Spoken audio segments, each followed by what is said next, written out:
उसको मैं बोल देता हूँ 10 कॉपी रूल, है ना। तो इस रूल को मैं बोलता हूँ 10 कॉपी रूल। मैं ऐसा मान के चलता हूँ कि आपके पास टोटल 10 सब्जेक्ट्स हैं मैथ्स वगैरह मिला के, ठीक है। तो आपके पास नवंबर ख़त्म होते होते तक ये 10 कॉपीज़ पूरी तरीके से तैयार होनी चाहिए।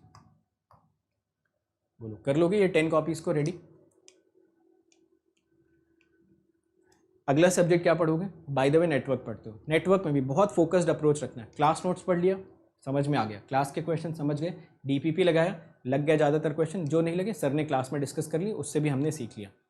कोई ट्रांजिएंट वाला टॉपिक खत्म हुआ, ट्रांजिएंट वाला टॉपिक जैसे ही खत्म हो गया 3 ब्रांचेस के पास गए, ईसी, इलेक्ट्रिकल, इंस्ट्रूमेंटेशन, उनके क्वेश्चंस उठाए, सॉल्यूशन पहले से अवेलेबल नहीं है, क्वेश्चन देखा, थोड़ी सी घबराहट हुई, थोड़ी सी एंजाइटी हुई, यार ये क्या हो रहा है, एक क्वेश्चन में हुई, दूसरे क्वेश्चन में हुई, तीसरे चौथे क्वेश्चन तक आपके दिमाग को इस बात की आदत पड़ जाएगी कि भैया सॉल्यूशन अवेलेबल नहीं है, जो करना है तुम्हें ही करना है, तुम ही सोचो बैठ के। ऐसा करने से over the period of time आप पाओगे कि 1 महीने, 1.5 महीने, 2 महीने बाद आपके अंदर एक exceptional problem solving skill develop हो चुकी होगी। नया सवाल देख के आपका दिमाग चलने लगेगा कि यार मैं कुछ ना कुछ इसमें जोड़ घटा के आंसर तो ले आऊँगा। ऐसा करते करते आपका जब आपका नवंबर एंड आ जाएगा तो आपके पास ये 10 कॉपीज़ ऑलरेडी प्रेजेंट होनी चाहिए। कर लोगे ऐसा 10 कॉपी में? फाइन। तो आई होप ऐसा 10 कॉपी आपको बनाने में प्रॉब्लम नहीं होगी, क्योंकि मैं आपको ज़्यादा काम सौंप ही नहीं रहा हूँ। पढ़ा आपको टीचर रहा है ऑलरेडी, डीपीपी टीचर दे रहा है। आपके पास जो 8 घंटे बच रहे हैं, जो 8 घंटे आपके प्रोडक्टिव यूज़ के लिए मैंने बता रखे हैं, जो टोटल 4000 आवर्स आपके पास प्रेजेंट है, उसमें आपको बस यही काम करना है, नए नए क्वेश्चंस को खुद से लगाना है और उनको एक कॉपी में एक्यूमुलेट करते जाना है। ऐसा करने से होगा क्या, जब आपका नवंबर खत्म होगा तो आपके पास वो सारे के सारे डेटा का एक कच्चा चिट्ठा होगा जिसने आपको साल भर परेशान करा। अब आप 2 सिनेरियोज इमेजिन करके देखो कि एक सिनेरियो वो है जिसमें वो सारे क्वेश्चंस जिसमें आपको परेशानी हुई थी वो आपने 10 जगह रिसोर्सेज से रेफ़र करा, 10 लोगों से पूछा, 10 लोगों ने अपनी नॉलेज बताई, अल्टीमेटली आपने उसमें अपना थॉट प्रोसेस डाल के उस क्वेश्चन को डन कर लिया। आपको मज़ा आ गया, यार ये तो ज़बरदस्त कंसेप्ट सीख लिया।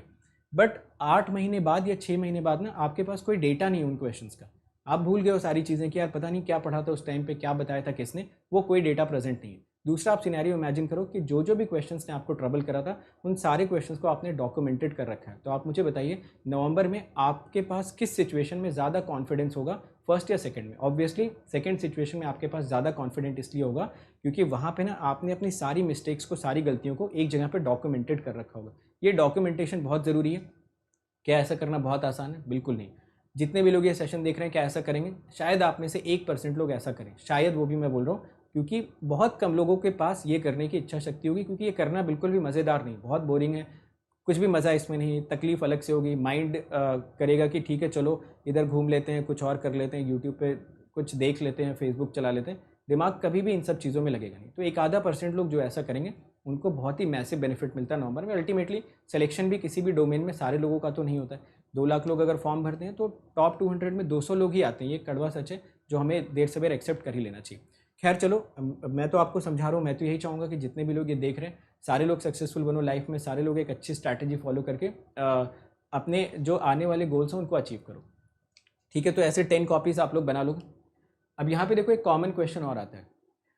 हाँ देखो यार, एफर्ट डालोगे ना तो हो जाएगा। मैं आप लोगों से एक सिंपल सी चीज़ यार बताता हूँ आप लोगों को, कि जब भी आप कोई टास्क कंप्लीट करने जाते हो, मैं आपको एक बहुत इंपॉर्टेंट चीज़ बताता हूँ, आप लोग सुन लो। जैसे जब भी आप कोई काम करने जाते हो ना, तो जो फर्स्ट अटेम्प्ट उसका होता है ना, वही सबसे बेस्ट अटेम्प्ट होता है। फर्स्ट अटेम्प्ट में अगर आप अपनी पूरी जी जान लगा दो उसमें ना, ये सोच के कि यार इसके बाद दोबारा पलट के देखेंगे भी नहीं नेटवर्क क्या है, कंट्रोल क्या है, एनालॉग क्या होता है, ज़िंदगी में दोबारा किताब देखेंगे भी नहीं, बट एक बार अगर क्या करते हैं जी जान लगा देते हैं, तो आप पाओगे ना हमेशा जो फर्स्ट अटेम्प्ट होता है उसमें आपकी एनर्जी, उसमें आपका एफर्ट, उसमें आपके रिसोर्सेज, उसमें आपके अंदर जो ब्रेवरी होती है, फर्स्ट अटेम्प्ट में जितनी मेहनत से, जितनी हिम्मत से आप चीज़ों को अटेम्प्ट कर पाओगे ना, सेकेंड अटेम्प्ट में वो चीज़ें ग्रेजुअली डाई डाउन होने लगती है। तो ऐसा आप किसी से भी पूछ सकते हो, फर्स्ट अटेम्प्ट में अगर आपने पूरी जी जान लगा दी तो हमेशा आपको फर्स्ट अटेम्प्ट में सक्सेस मिलने की बहुत पॉसिबिलिटी होती है। बाय द वे कुछ ऊंच नीच हो गई तो सेकंड स्टेप में तो आपकी सक्सेस हमेशा गारंटीड हो ही जाती है। तो हमेशा फर्स्ट स्टेप में ना पूरी की पूरी एफर्ट लगा दो यार, बार बार तैयारी करने का कोई फ़ायदा नहीं, उससे हमारा टाइम ही वेस्ट होगा। चलो, अब यहाँ पे एक कॉमन क्वेश्चन और आता है, वो भी मैं समझा देता हूँ कि सर जैसे मैंने आज डिजिटल पढ़ा, ठीक है, अब ये चीज़ भी सुन लो, आज डिजिटल पढ़ा, डिजिटल खत्म हो गया, अब अगला सब्जेक्ट नेटवर्क स्टार्ट हो गया, तो क्या मैं डिजिटल को लूप में ले लूँ रिवीजन के लिए? बिल्कुल यार, लूप में लेना है, समझ गए। जैसे आज डिजिटल चल रहा है, ये डिजिटल खत्म हो गया, अब कल तुमने नेटवर्क स्टार्ट करा, ठीक है, तो एक रिचुअल होना चाहिए 24 घंटे में से 30 मिनट इसको देखना ही देखना है, चाहे नोट्स लेके देखते रहो, चाहे इसकी जो तुमने 10 कॉपी बना रखी थी उसको देखते रहो। डिजिटल आपको दिखते रहना चाहिए नो मैटर व्हाट, चाहे आपने जो हाईलाइट पहले से कर रखा था उन पॉइंट्स को वापस से देखते रहो। सर जब डिजिटल और नेटवर्क कंप्लीट हो जाएगा, by the way signal start हो गया तो वापस से इन दोनों को वापस से लूप में लेके आओ। 10 मिनट आप डिजिटल पे इन्वेस्ट करो, 20 मिनट्स आप सिग्नल को देने की कोशिश करो। पुराना जो सब्जेक्ट पढ़ा हुआ है ना यार, उसका रिवीजन सबसे ज़्यादा इंपॉर्टेंट पार्ट होता है तैयारी का। उसके लिए आप रिचुअल बनाइए। रिचुअल मतलब जैसे आपने 24 घंटे आपके पास हैं, 24 घंटे में से आपके पास 1 घंटा सवा घंटा हमेशा रिवीजन के लिए डेडिकेटेड होना चाहिए। आप 1 घंटा कम सोइए, 1 घंटा कैसे भी टाइम निकालो यार, वो आप समझो कैसे निकालना आपको, बट 1 घंटा सवा घंटा आप हमेशा रिवीजन के लिए डेडिकेट करोगे। अगला सब्जेक्ट बाय द वे अगर कोई और स्टार्ट हो जाता है तो वापस से आप लूप में डालोगे। टाइम आप कम कर सकते हो, जैसे हो सकता है आप इसका टाइम 10 ही मिनट रहने दो, इसको भी 10 रहने दो, बाकी अगले पुराने वाले सब्जेक्ट को आप 30 मिनट्स कर दो। ये आपको रिलीजियसली फॉलो करते रहना है। धीरे धीरे ये टाइम बढ़ता जाएगा, but that is worth while, क्योंकि हमें पुराने सब्जेक्ट याद भी रखने। कर लोगे ऐसा, एक रिचुअल बना लोगे, पुराने सब्जेक्ट को हमेशा लूप में डाल के रखना ही रखना है। उसमें आप भले ही 10 मिनट दो, भले ही पन्ने पलट लो, बट आपको देखना ज़रूर है।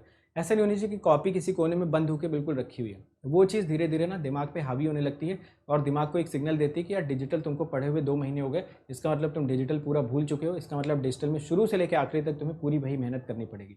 ये मेहनत और ये जो आपको तकलीफ होगी, इससे बहुत ज़्यादा बेहतर है कि आप 10 मिनट उसको हमेशा देख लें।